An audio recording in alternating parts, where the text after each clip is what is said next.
Hello, hello, everybody. Everybody.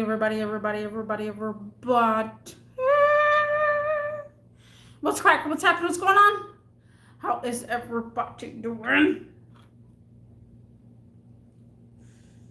Ooh, we guys. Oops, I forgot to turn off this other light. I have both lights on. Show you in a sec. I just got home. Oh my goodness. So I got those two lights on today. Hello, Huey. What's cracking? Huey. Woo, life is so much better with assigned parking, guys. You have no ideas. So much better. I gotta tell you, I lived in my apartments for 6 years already, and in the beginning, the first 4 years are into me living in my apartments. Eggs are cracking. Oh, the eggs are cracking. Gotta boil me some eggs, or gotta scramble me some eggs, or we're gonna have an egg soup. So yeah, I've been living in my apartments for 6 years. The first 4 years I had to actually pay for reserved parking. I had to pay for it. So every month I would have to pay for a parking spot. And that's how it was for the first 4 years.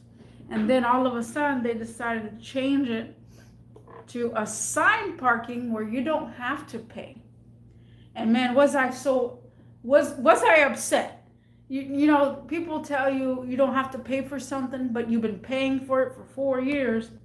And I'm like, I'm upset now because I don't want nobody taking my spot.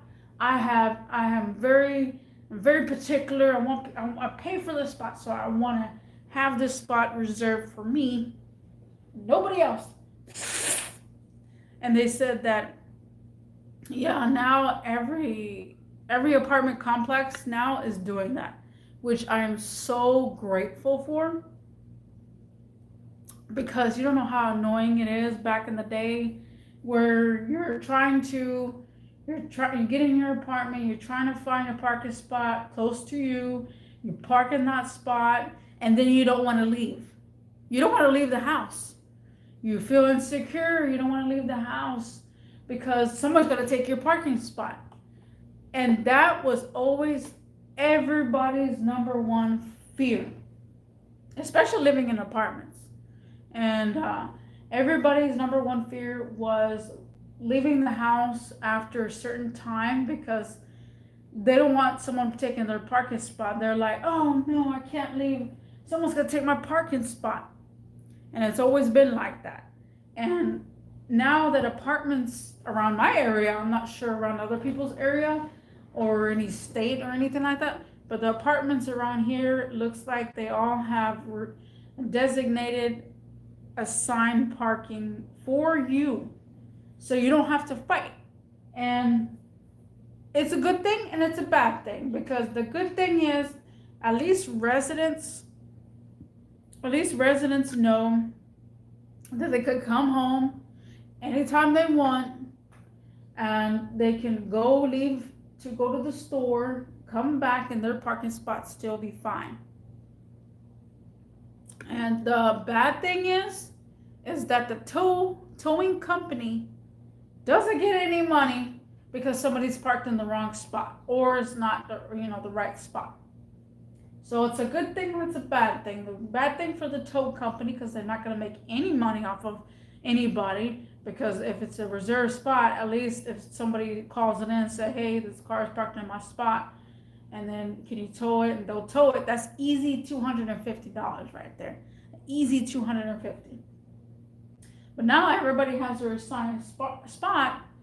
It is so crazy how the world and my planet and my apartments basically respects each other. It's only the new residents that don't respect, and they park in your spot. They're like, oh, I didn't know this was reserved. It says reserved on every single thing, and it has, you have, your tag number is attached to your assigned parking. And so I'm all like, I'm so glad for that. And you don't, if somebody's parking parking your spot and it's not a resident here, then you're gonna have to call the tow company. On this case, if it's a resident that's parked in your spot, the resident has their actual apartment number on their car. And you just go to their apartment and confess to them and say, hey, bruh, you're in my spot. And so that's one thing I like about this assigned parking.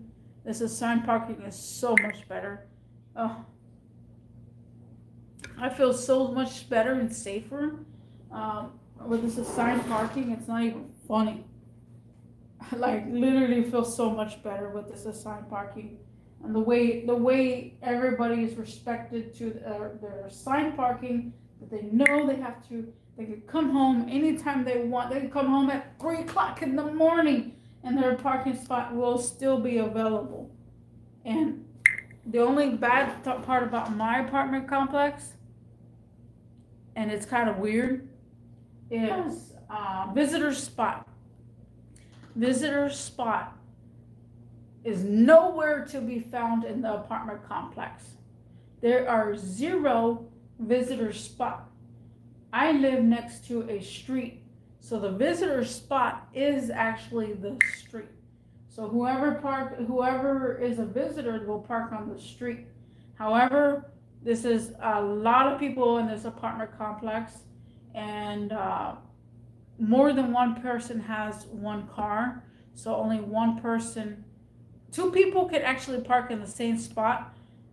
That's another thing too I found out, and I said, if I get another car, could I still have the same spot, or do I have to?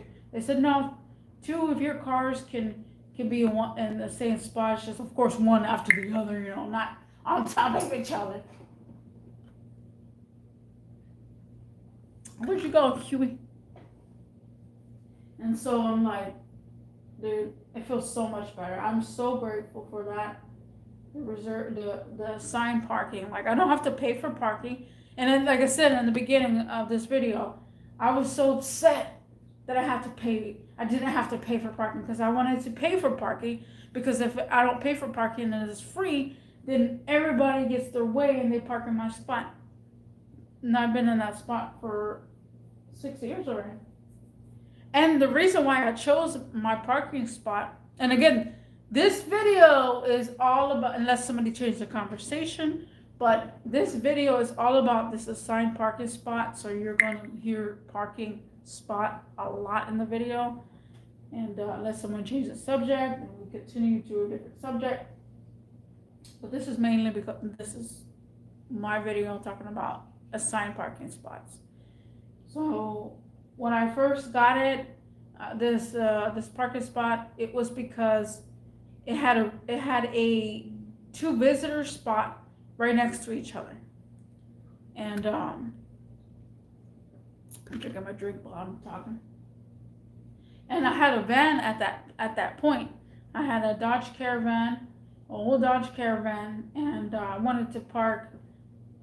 You can at that time you only had to have one sticker for parking, and the other one is a no-go. It has to be 2 of a household to have 2 cars. So I chose to be right next to the visitor spot, so that way I could park my van close to my car. So even if I could park my van on the other side, because there was 2 spots that had a visitor spot right next to mine. And so I'm like, okay, so I can park my cars both side by side. I don't have to leave one on the street. And then that changed again after it being like that for 4 years or so. They changed it. They put everybody assigned parking, which again super glad. I'm just super glad. So yeah, guys. So what's going on, bros? Where's everybody at? I'm here. I'm here waiting for y'all. I saw Huey, and it's a little blurry over there, don't you think? Oh no, it's the light. Looks weird. But yeah, my day. We're at Tim and Mark right now. My day has been okay. It has been okay. I went to work at 2.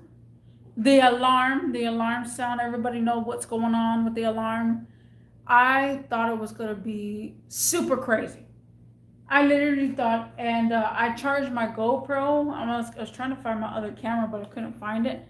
And I'm like, I want to capture the moment of every device going crazy. And nope, nothing. My phone went off, and it sounded like it was like on low. My tablet never went off. My TV never went off. My PlayStation never went off. Nothing went off but my cell phone.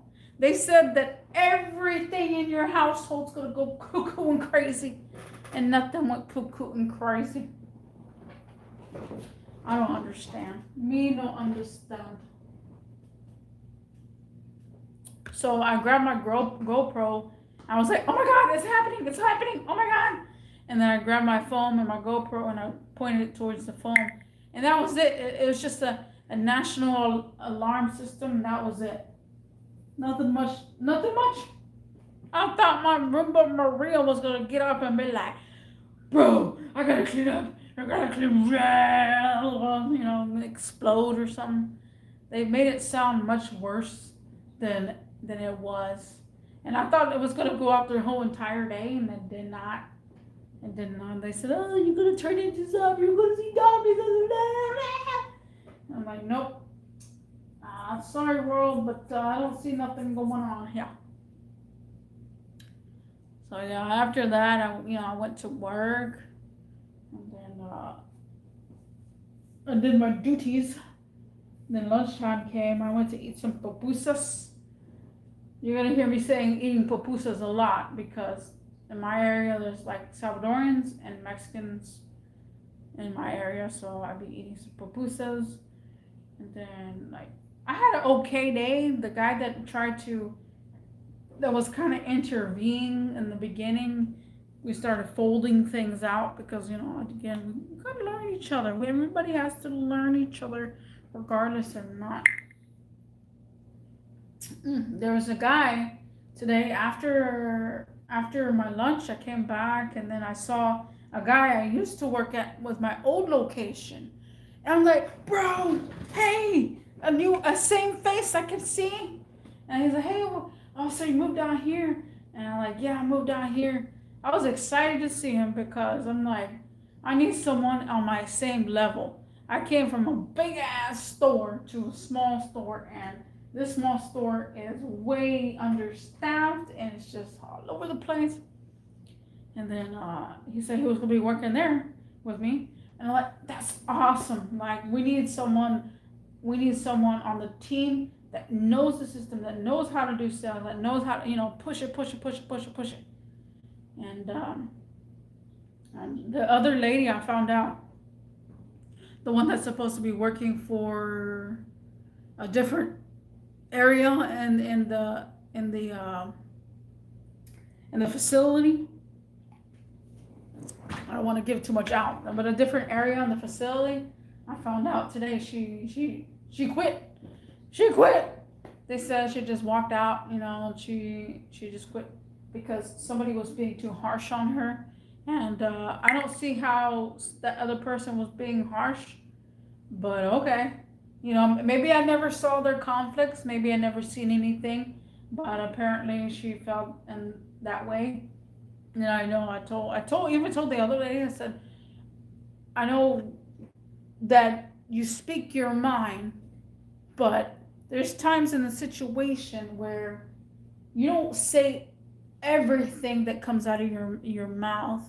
People need to think before they talk. And there's going to be another time where I encounter her and I'm going to tell her again. because maybe it's washed over her head. Is think before you talk. She doesn't think before she talks. She's like, oh, I'm sorry. I'm like, that's gonna get you in trouble, guys. Think before you talk. No matter where you go, no matter what facility you work for, always think before you talk. Don't let the inner in you be like, oh, just say everything all at once. Because then that means that you're not mature enough to basically comprehend and understand other person's actions towards that sentence that you're trying to say. So in other words, think before you talk to someone. Don't just be so harsh, and don't try to flush it out being, oh, that's how I talk. Oh, because excuses, those are excuses. No one likes hearing excuses over here. And that's for sure me.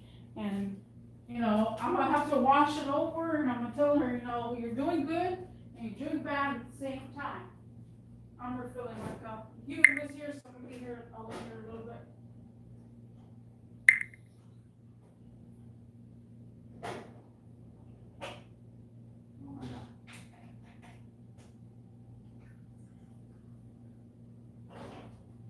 Oh yeah, guys. So I don't know. I personally, always a thinker before I talk. Naturally. Sometimes it comes naturally.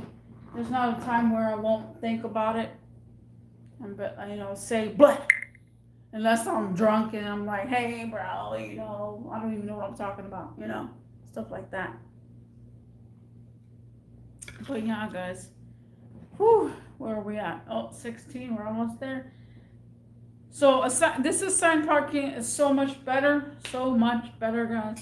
I'm happy. I come home and my parking spot is there. If somebody's in my parking spot, you better believe it's going to go south. But yeah, guys, thank you, Huey, for joining, and I'll see you in the next one. Peace.